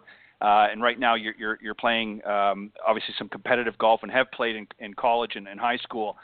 How important for you, because you're out there beating balls a lot in order to be competitive, how important was it for you to be able to have a product like this to bring that temperature down and make it a little bit more of a comfortable experience? Oh, it's unbelievable. It honestly changed the way I practice. Just being out in the sun for 10, 12 hours a day, just beating balls. It's like, okay, you're putting sunblock on when you first start out, but you kind of forget to put it on the second and third time. So once I get this Swingshade up, I can be out there all day just in the shade and not even have a problem at all. It honestly changed the way I practice. I'm not getting tired anymore, and people, when I'm out on the range, they're coming up to me nonstop. What is this? What is this product? Wow, this is genius. And they're really, really, really in shock that how good this product is. So yeah, well, and Lawrence, it's changed the whole way I practice. Yeah, and just for those of you that, sorry, go ahead, John. Yeah, I'm sorry, but Swingshade has made Lawrence a kind of a lonely person, because you'll see him out at the range from like 12 to 2, 12 to 3 when everyone else is hiding. He's looking for shade. He's the only one. It's kind of funny. He's the only one out there on the Swingshade, and so it's kind of nice also, because he doesn't get any distraction. Right. Well, that's a great thing right there in itself, that he gives them a chance. If you want to play on the big stage, Lawrence, you're going to have to be out there hitting a lot of balls, because there's a lot of competition out there. So look at this as a blessing. Lawrence, I want to ask you something, because obviously, I want to ask you, just to go back for a second, about, getting ready to play, competitive golf like that. You've really got to work on your game. And you mentioned something that kind of caught my eye a little bit, or caught my ear rather, and that is, getting tired. Obviously it's people don't realize how physically demanding golf can be. But when you're out there in South or especially in anywhere really in Florida, but South Florida, it gets pretty hot in the summertime. And if you're out there and it's 95 or 100 degrees out there, having that product, that Swingshade, giving you some relief can make a world of difference and actually extend your practice time to what maybe normally you would, correct? Yes, it increased it by a couple hours easily. And it's like I'm in pretty good shape. I'm in the gym 5 times a week working on my game, not with just the golf club, which is with weights. And so I'm in good shape. And this swing, and it's still, me being in the sun 8 hours, 9 hours a day, it's the sun could really, really wear you down after the second, third, or fourth hour just being outside. So having this shade over me, honestly, just totally changed the way.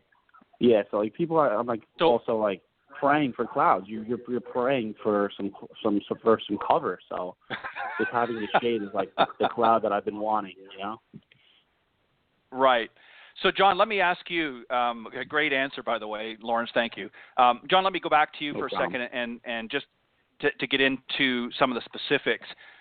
So we know essentially that obviously it's lightweight and essentially how it sets up. And as I said, for those that are watching or tuning in online, I've put some images up there of what the product looks like so they can see that. And we'll direct them to the website, of course, as we progress through the show so that they can take a look afterwards. But how big of an area generally of shade does it disperse? How big is the actual canopy that's on top?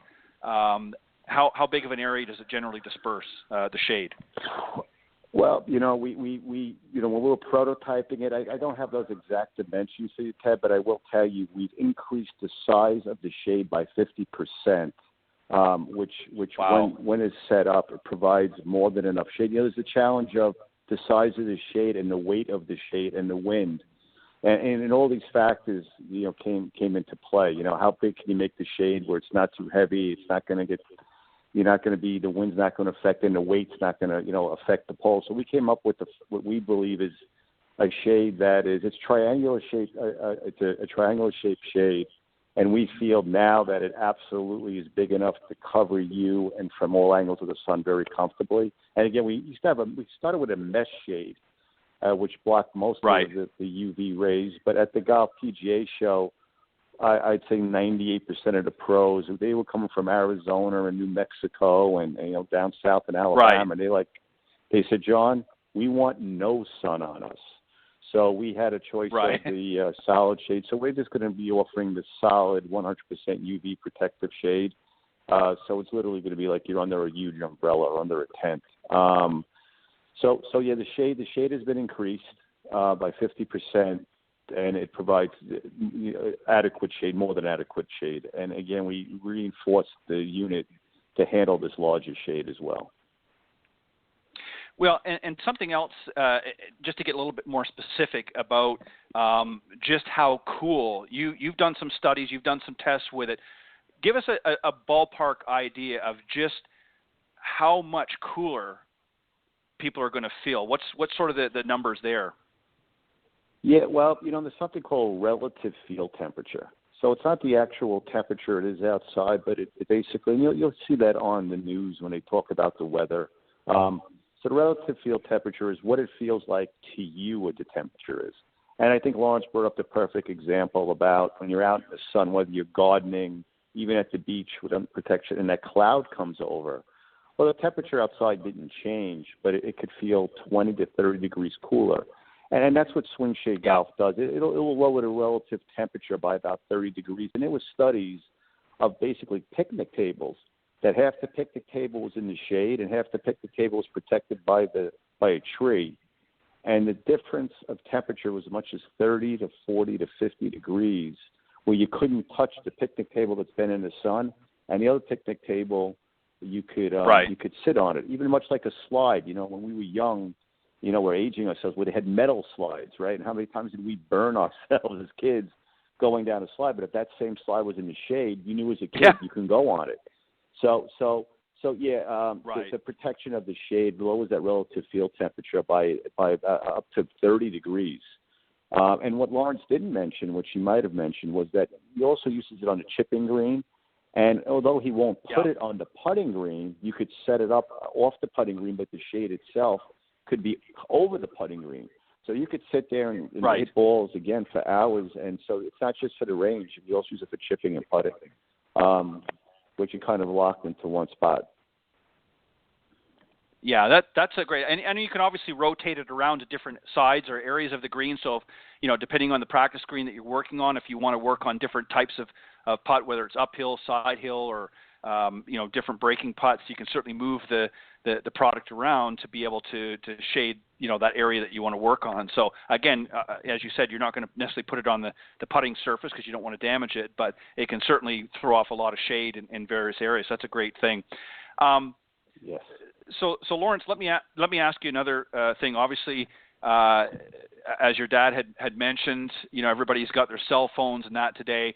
I know you're working with a coach in that to help you to get ready to be able to play competitively more.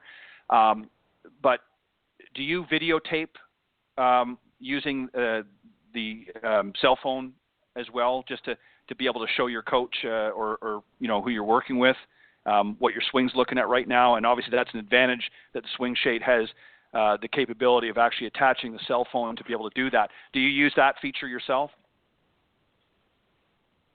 Yeah, I videotape my swing probably 99% of the time I practice. Sending it to my coach. I actually have this app on my phone called V1, and you can put lines on everything on my body, and I'm using that 24/7 to make sure my swing's in the right plane, all that stuff. So yeah, I'm constantly putting my phone on the Swingshade and videoing myself nonstop. That's the way to, even if I don't send it to my coach, I can kind of see myself and make sure that my swing is where it should be. Yeah, and it's nice too because, like you said, you're out in the range a lot of times when it's hot, but maybe by yourself.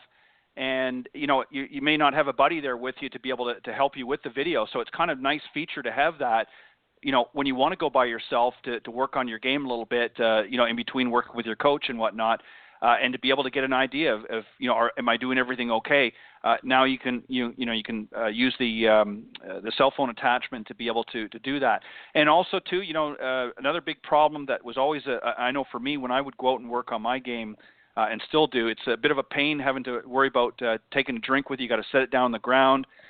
It also has a little compartment as well to hold your drink. So that's important, getting those electrolytes built up when you're out there for 7-8 hours a day, correct? Correct, yeah. We have the water bottle holder right there, right in front of you. So if you ever get thirsty, this water, and you got your phone clipped right onto the pole, so you can videotape, take a drink, and hit as many bowls as you want. You're not going to get tired. Yeah. Now, John, is there any other features that you're thinking about for down the road that, since you've sort of introduced this out to the market a little bit, has there anything else any ideas come to your mind that said, hey, you know what, we need to add this, or this is something I might consider for down the road? Is there any sneak previews you can give us? Yes, and your insight was tremendous, because you think like you mentioned to Lawrence, just to elaborate on the cup. You say, well, a cup, it seems obvious, but, on the golf range, a lot of times people are putting it on the floor. They're putting it on the bag holder, which is always angled, and it falls off. So you would be amazed how many of the PGA pros that came to the show said, wow, they were just amazed as the shade as they were that they had a place for a cup. But going forward, right. I wanted to speak on one thing, was the aha moment of how to hold Swingshade down, because we struggled with that. How do you hold this unit down which basically has a parachute we call the shade that the wind can get under and take this thing and blow it over? And you don't want to put spikes into the range. You didn't want to have to put sandbags. So the really aha moment, my boys kind of thought of this, was have the bag. So the bag under the base of Swingshade, there's a hook, and you hook your bag, which will now hold Swingshade down and also gives you a great access to your clubs. So that was one of the features that really was an aha moment to say, wow, you're holding Swingshade down with the clubs you have, and there they are, like right there for you to grab. So even accessibility to your clubs is easier. But as far as new features, we wanted to make Swingshade more than just a shading device, more than just a video, access to videotape yourself. So we said, what about training devices? So we know everybody uses these alignment sticks, and they already have these poles. Yeah, we have these poles. So we said, why not utilize these poles? We've seen coaches, we've seen PGA pros, teaching pros. They'll hold an alignment rod in front of someone's back hip so they don't sway on the backswing. They'll put it from their head so the head doesn't go forward, doesn't go up and down. They'll put the stick about at their waist belt level, so they try to get the hands to come in lower, not come over the top, so to speak. So what we now have developed is an ability to attach these alignment rods to the pole at all various different heights and different spots. You can basically set this up yourself. And again, it's great for the PGA teaching pro. He can set these rods up and videotape and also teach their students. And it's also good for yourself when you're not with your pro to actually to follow up with yourself and use the rods the way the PGA pro taught you to use them. So that's our latest feature that we're in development right now, which will be pretty soon be ready to come out with the Swingshade units, which we're very, very excited about. Yeah, and that that's fantastic. There's so many. Really the list is endless. There's so many things that you can add on to this and do down the road. And I like that it's multifaceted. It's not just something that the consumers can grab onto, but the teaching pros, which you mentioned as well, and also the PGA players, if they want to do some alone practice time, they've got that feature as well. But I really like for the teacher professionals because, as you pointed out earlier, one of the big problems, especially in areas like Arizona or Florida here, where we deal with the heat, pretty much all year round, but particularly in the summer, they've got to roll out these big tents, and for some of the courses that obviously have grass, It can, over time they got to move it around because otherwise it creates dead spots. So I like the fact that it's lightweight. The coach can bring it out there, set it up, get their student underneath. Hurting on balls, they can put their drink there. He can even mount, if he doesn't want to shoot himself, they can mount a cell phone there to shoot video. So there's a lot of great options for the teaching professional as well to make use of this product, correct? That is correct. And you know what? And we had the teaching professional in mind as well. Again, as we spoke about in the heat of the day, you'll find most of these golf ranges empty. And what we've done is we've enabled the teaching professional to extend the hours of the day he can teach.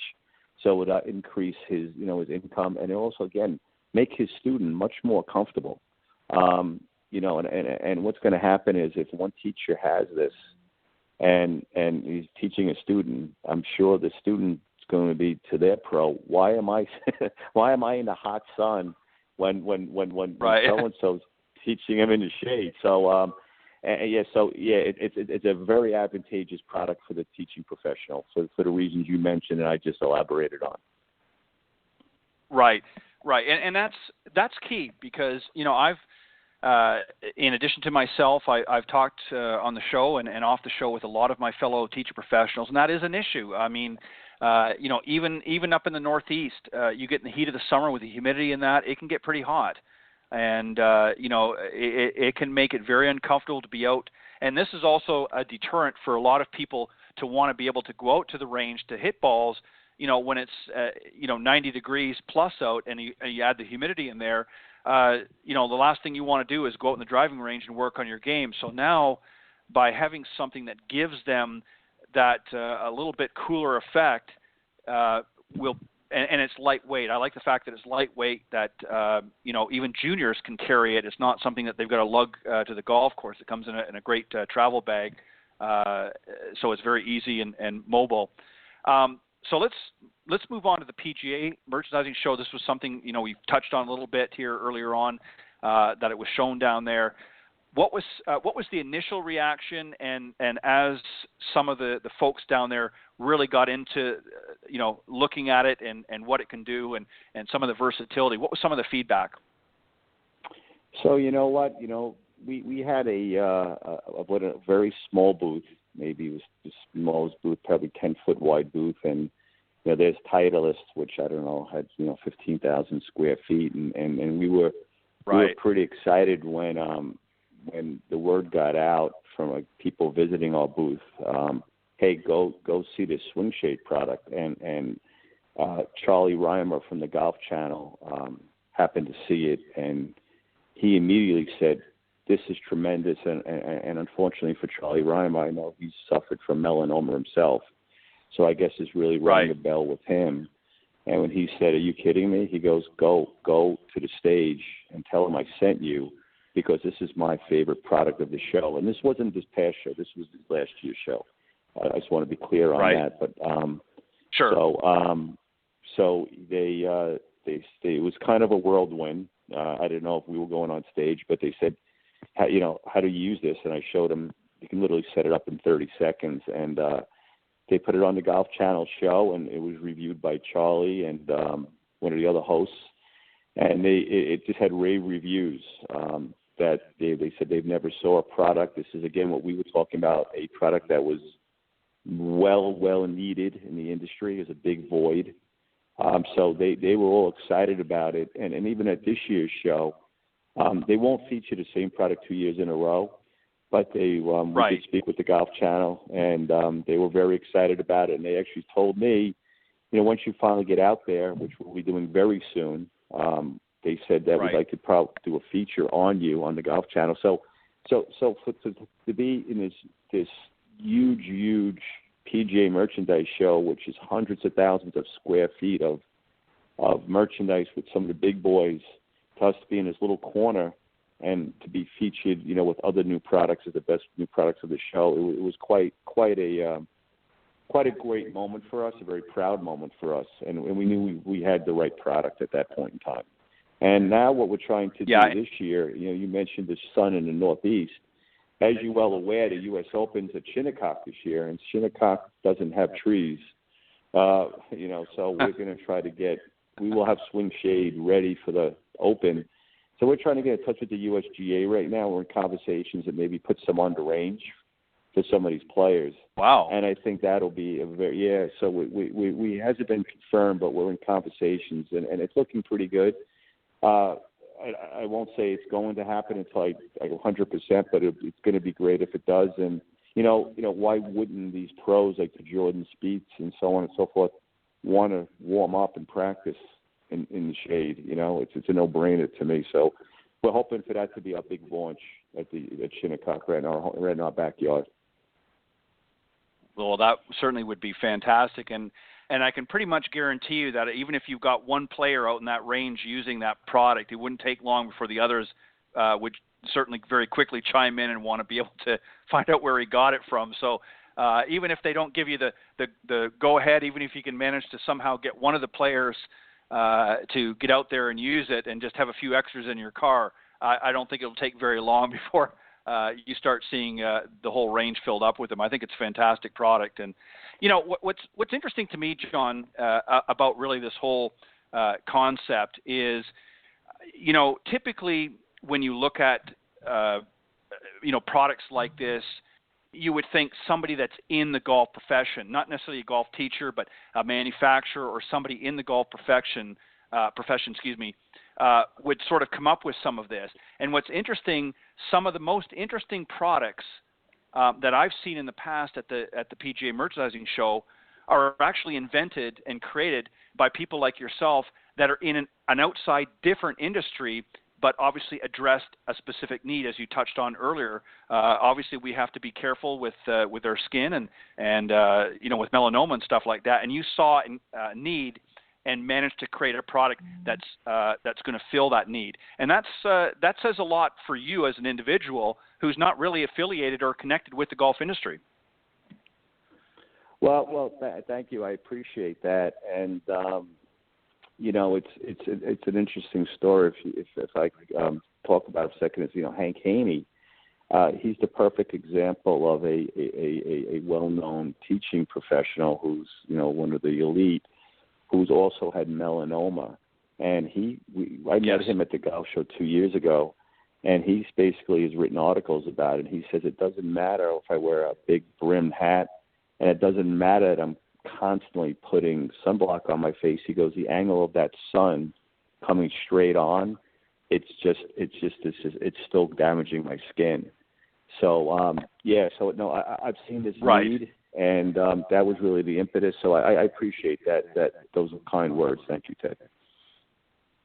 Well, you're quite welcome. And as I said, quite often, sometimes, and this happens not just in the golf industry, but it happens in other industries as well.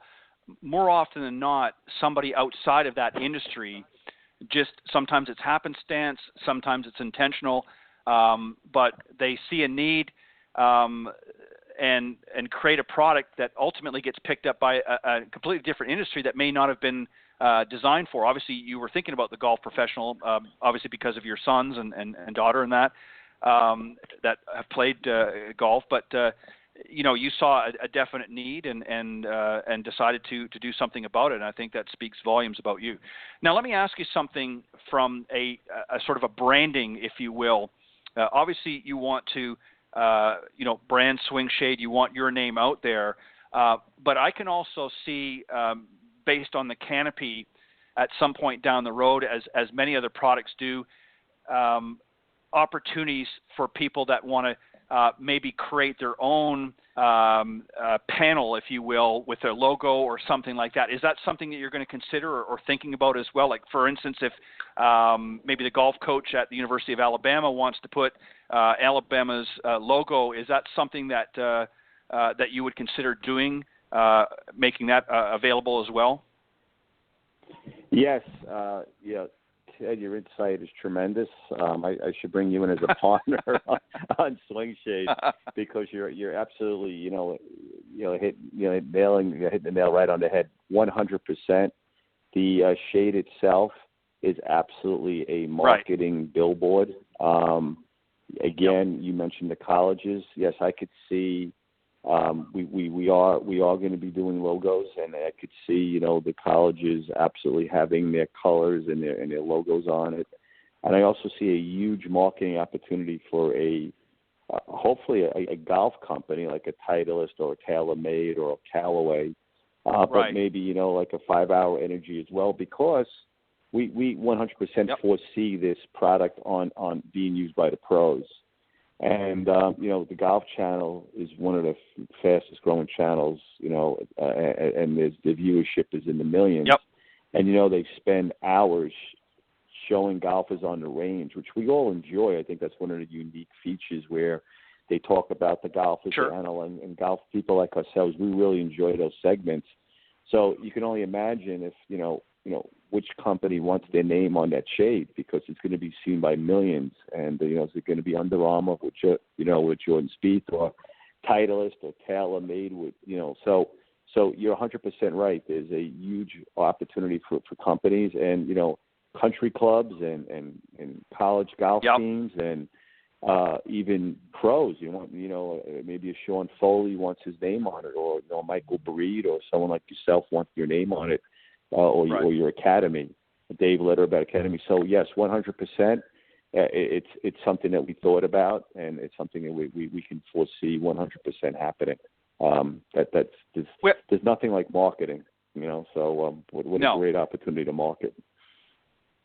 Well, exactly. And I mean, I can even think, as you talked about a few moments ago about the U.S. Open, I mean, even having the U.S. Open banner, if you will, on that shade would be a huge marketing tool for them to be able to have that on there with the U.S. Open logo, for this year. And same thing, as you said, whether it be the Golf Channel, if they're using it in some of their sessions, some of their video sessions and things like that with many of their different professionals, having the Golf Channel logos, or if they're doing something with one of the academies, again. So I mean, there's so many opportunities, and obviously big golf events.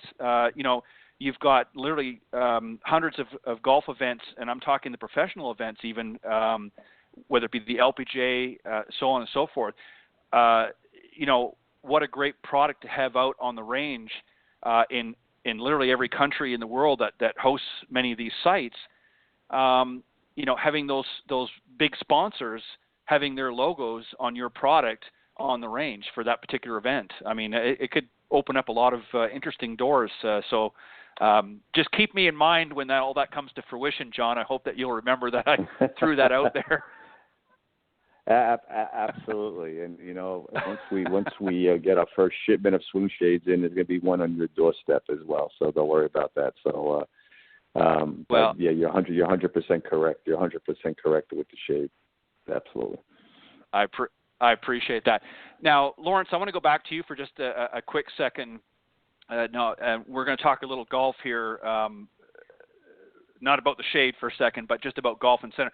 So give me an idea of what you're working on right now to prepare and where you're at in your game.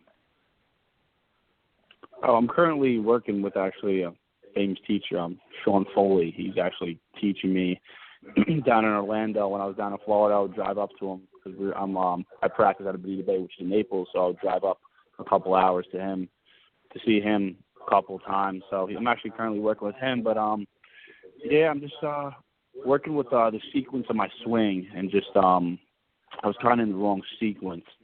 So we were just kind of working on just using more body and less hands and stuff like that, just to get more consistent on just every part of my game. So yeah, just my swing plane and stuff like that. So nothing crazy, just little stuff here and there, just a little tune-up. So I'll go see him. I would see him every couple weeks, just a little tune-up. And of course, you always work on putting and chipping. That's never ending. So. Exactly. So what would you say is your strongest part of your game, and what's your weakest part of your game right as it stands right now? Right now, probably my driving is probably my best part of my game. And as long as I hit the ball, I always have these short wedges and these short irons and into these greens. So I'm just trying to really dial in just these wedges and just get close to me. So I've always have legitimate birdie opportunities. So my swing speed is up there with the above average of the tour level. So my distance is definitely not my problem. It's just getting these wedges as close as these tour pros, because they're making 5-6 birdies a round. You can see on a daily basis, these guys on Thursday, Friday rounds are throwing up 62, 63, 64s. So it's tough. You gotta make birdies out there. That's right. So what would you say is the toughest part of your game? What do you struggle the most with right now? Obviously, you're working on your wedges, but what about your putting? Is your putting pretty sound, or you still got some tweaking there as well? Oh, I definitely have some tweaking on my putting. It's never good enough. So I'm always working on that. Yeah, it's my thing is with my putting. Sometimes I leave a lot of stuff short. So I'm really working on not leaving anything short, because if you leave it short, it's 0% chance it's going in. So, yeah, my putting, I work out probably the most out of everything, because you can never get to be a good putter. It's always nonstop with that. Now, I'm sure, as a side note, Lawrence, I'm sure there was a time when Dad was beating you out in the golf course. Is he coming to you for advice now in his game? Yeah. You had to go there, Ted, didn't you? We had having a great conversation the whole night, and you had to go there, didn't you? Forget about beating him. I'm trying to stay within 100 yards of his drives. He's being a little modest. His swing speed was tested by TaylorMade, and they had him going above Dustin Johnson. So, like you said, he's in the high 120s, but he said his getting the ball close, and of course, you got to be just a great putter, as to get to the level of a touring pro. You can't be just a very good putter. You got to be a great putter. So, he tries all different. He's got all kinds of different putting training devices. He just got a new one. Listen, we buy the products too. Just got a new one in the mail yesterday. A new putting device that was recommended by him. A member of our club who happens to be one of the top senior amateurs in the country. We told Lawrence, you have to get this device. It helps his game tremendously. But yeah, okay, Lawrence, you can jump in and brag about how. Yeah, no, it's good. And Ted, when I'm at these mini tour events, people are at the range. Enough said, right, Lawrence? Everyone. Yeah, exactly. No, he can still get it around. Don't get me wrong. He's still getting it around. Yeah, but at these mini tour events, these people are hitting the ball solid. They can hit the drives 300 plus, hit the iron solid. It's honestly whoever's making the putts and getting up and down. Not everyone hits the shots perfect. No. Yeah. So, and also in May 16th, I have the U.S. Open qualifier. So I'm just getting tuned up for that. My game's at its best right now, so I can't wait to get back into tournament golf right now, up in New York. Well, I hope when you go to the qualifier that you're going to take a Swingshade with you and be practicing. Use it even if it's cloudy out there. Just put that Swingshade out there, and I guarantee it, people are going to come up to you and start talking about it. Let me ask you something, Lawrence, real quick. Just about playing. Obviously, when your dad and I'm a few years younger than your dad, not a lot, but a few years younger. Obviously, when we were growing up, Nicholas and Palmer and Trevino and all those guys were kind of our heroes, if you will, that we watched. Who do you like out there that's on tour right now? Who's somebody that you grew up watching and enjoyed watching, obviously because you're in a different generation than us? Who was your favorite players? I'm a big Ricky Fowler fan.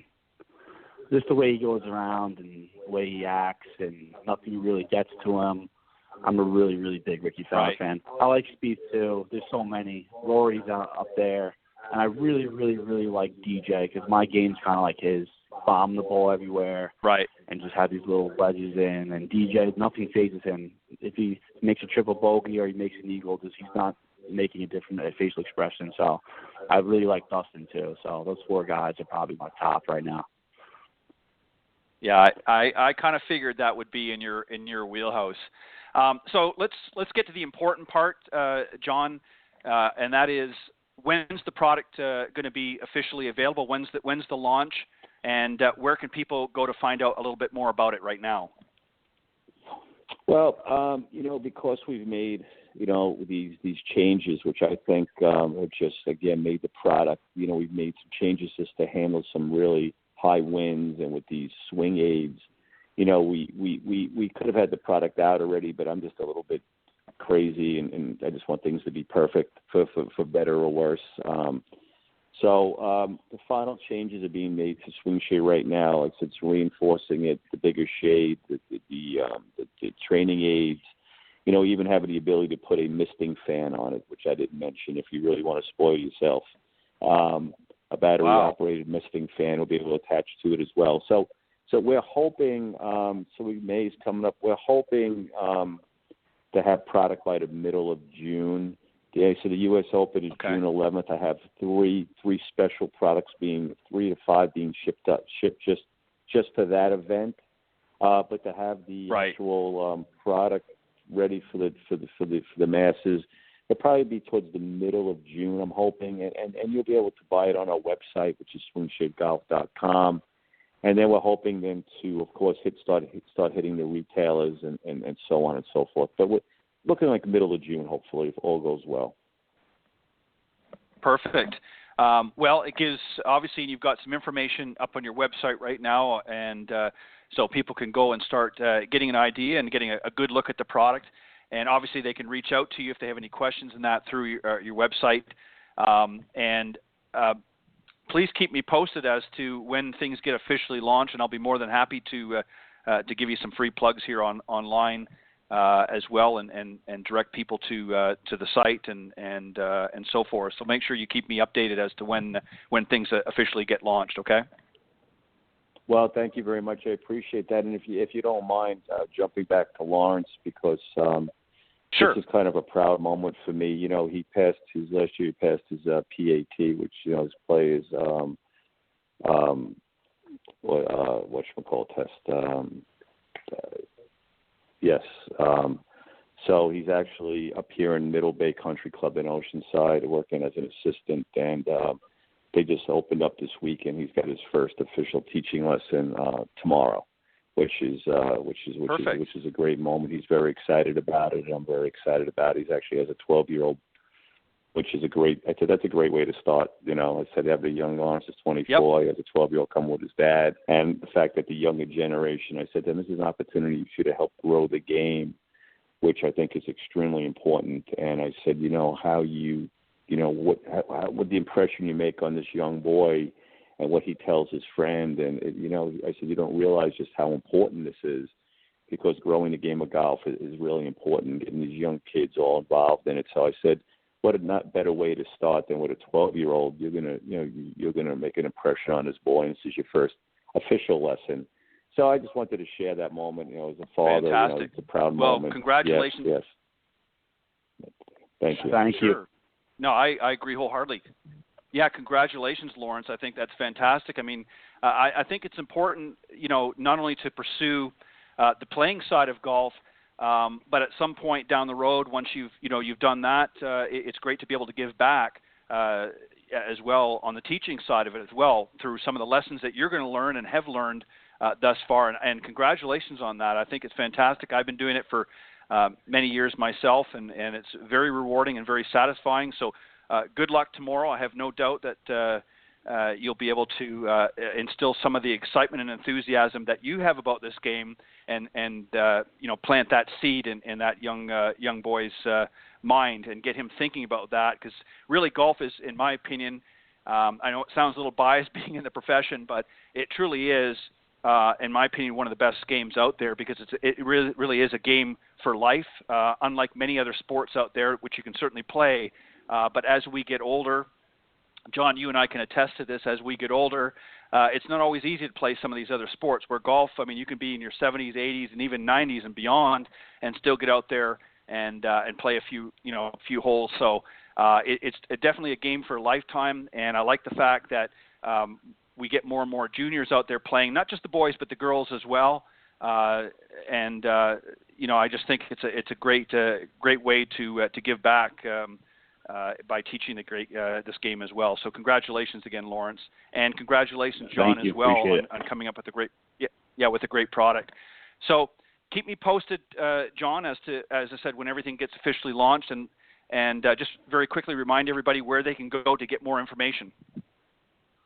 Yes. Well, first before I do that, Ted, I just want to thank Sure. you because what you're doing for the game of golf, and you have this podcast, and and spending your time and providing information and growing the game yourself. And I explained that to Lawrence. We did a little background on what you do, and we want to thank you Sure. for what you do, and providing the time and the platform and the ability for us to talk about our products. But again, thank you very much because I told my son, it's people like you who he needs to learn and see what you do and emulate. And it's not just about giving a lesson and making money. It's about giving back to the great Right. game and multi-generational game that he played with my father, rest in peace, and myself and my sister and his brother.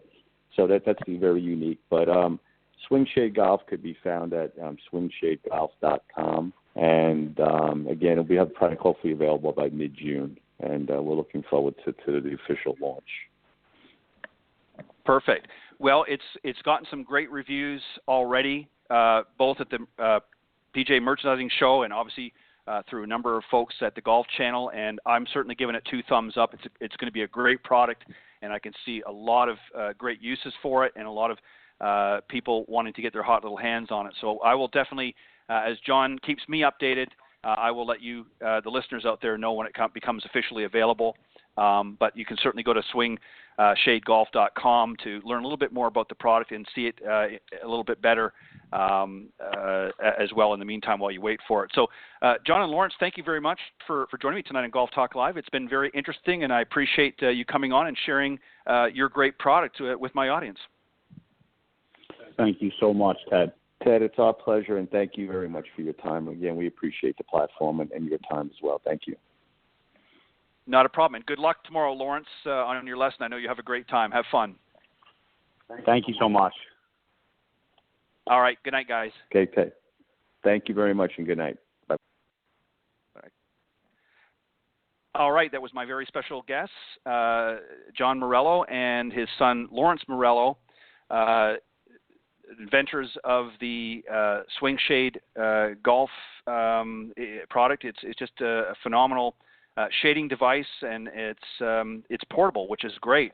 I can see a lot of my fellow professionals, myself included, using this product. It's something that, as John pointed out earlier in the broadcast, it's something that really is very surprising, hasn't been put out there a lot sooner.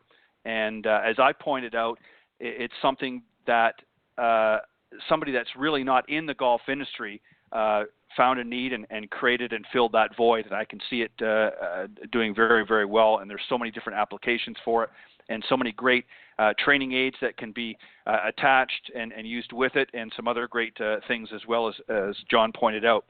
I want to again thank my very special guest on the Coach's Corner panel, Pete Buchanan, earlier this evening, for helping me smooth out the first hour, if you will. And again, we certainly missed you, Clint. If you're listening to the broadcast, my good friend Clint Wright, a 30-year member of the PGA, was supposed to join us tonight, but unfortunately something had come up that had to take away from his appearance this evening on the show. So he sends his regrets and his apologies, and he looks forward to coming back again on a future broadcast. But thank you, Pete, for stepping up and helping me, as I said, smooth out that. And again, thank you to John and his son Lawrence from Swingshade Golf for coming on and sharing a great new product with the show.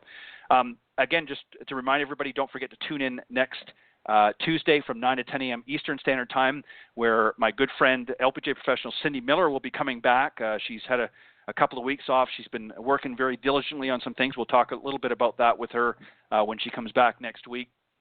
And then we're going to have on the show, we're going to have Mike Nichols, Chief Business Officer from the Symetra Tour, who was supposed to join us last week, and unfortunately he got caught mid-flight on his way to San Francisco to a new event and had to reschedule. So he's going to be coming on, and then we're going to have a great Symetra Tour player who's going to be joining us on the second half. So you want to make sure you tune into that. So go to blogtalkradio.com/Women of Golf next Tuesday, this coming Tuesday rather, from 9 to 10 a.m. Eastern Standard Time, and Cindy and I will engage in some great conversation with those two guests. And then, again, don't forget to join me next Thursday from 6 to 8 p.m. Central here, again, on blogtalkradio.com network. And we'll have another great show, Coach's Corner panel to start things off. And another great guest will be joining me on the second half. So make sure you tune in. I enjoy doing this show, and it's very easy to do. It's a lot of pleasure and a lot of enjoyment doing this, and I know that you guys are enjoying it as well. So on that note, I will see you next week right here on Golf Talk Live. God bless everybody and have a great weekend. Bye-bye.